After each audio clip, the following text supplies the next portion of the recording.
Hello, thanks for joining us. This is TVC News On, and we're staying with President Bola Tinubu's address to the United Nations General Assembly holding in the United States, where Nigeria has re-echoed its call for a permanent seat at the United Nations Security Council and also a call for a new global financial pact.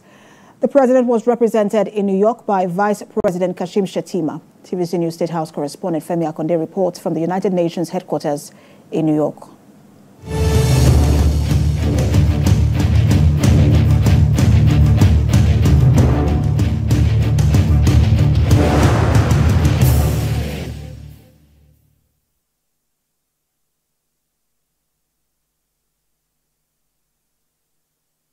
Vice President Kashim Shettima reads the National Statement of Nigeria on behalf of President Bola Tinubu.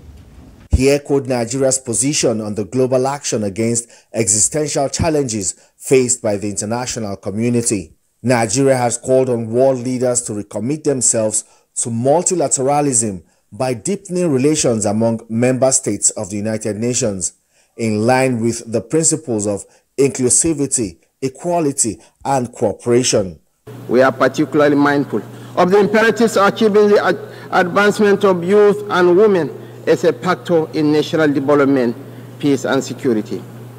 Nigeria has developed its own national action plan on women and security, as well as a national action plan on youth, peace, and security to ensure the participation of both women and youth in the peace and security sector. As the chairman of ECOWAS, President Tinubu's statement read by the VP called global attention to the gale of unconstitutional takeover of government in Africa, which highlights the need to support poor countries economically to ensure peace and stability. Nigeria also made a case for poor and developing countries by calling for reforms in the global financial architecture that most often favors the wealthy and powerful countries by strangulating and disadvantaged countries with stringent debt repayment conditions. We must ensure that any reform of the international financial system includes comprehensive debt relief measures to enable sustainable financing for development. Countries of the global south cannot make meaningful economic progress without special concessions and a review of their current debt burden. This time around, Nigeria is leading the charge with a bold statement for a reform of the UN Security Council to grant permanent seats to Nigeria and other African countries. Nigeria is urging the United Nations to galvanize global support in tackling the root cause of conflict, which includes poverty, hunger, inequality, and exclusion, as well as other forms of injustice. Nigeria insists the buck stops on the table of the United Nations if indeed there is a determination and shared responsibility to make the world a better place.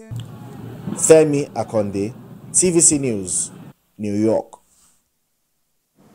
Now joining us for more on this is public affairs analyst Chukwuma Kenwa. Good to have you join us.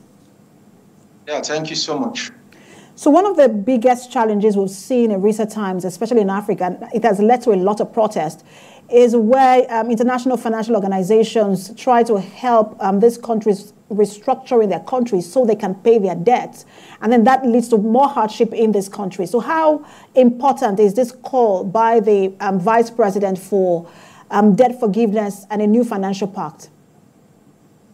Very, very important and timely, considering the untold impact and hardship it has on developing nations. Because I believe that by so doing, the international community will indeed leave no one behind. Because if we have the global goals that seek to ensure shared prosperity for everyone on planet Earth, then this would be the way to go. Because by the time you're able to relieve them of debt burdens that cripple the economy, insist on policies that are somehow like anti-economic for the survival of the people, that at the end of the day help to make things more difficult for people, then you could even have incidences where people can thrive in their own country. That's going to help to like control issues of migration, rather than a situation where you have like people trying to move from droves from the global south to the global north. So I think that is the smart way to go, and will not only ensure for prosperity, and thriving by global south, but also ensure that the systems in the north are not overburdened. And for those who are saying that this should be done, if at all it is considered, it should be done on a country-by-country basis. That one of the criteria for that debt forgiveness is whether these countries have actually used this, loans for development in their countries.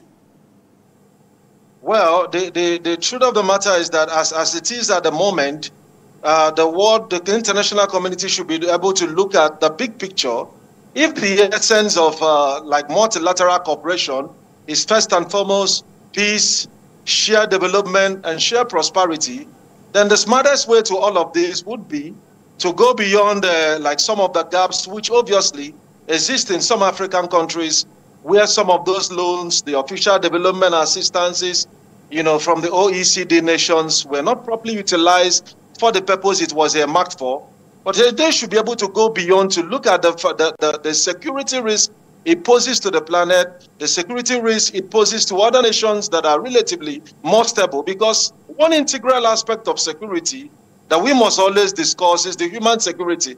The fact that people are able to find job, able to find food, able to find shelter, able to thrive and live and afford a basic standard of living that will help them to think well and feel like, that basic thing that makes them human. And with that, they can begin to think to become a nuisance to others.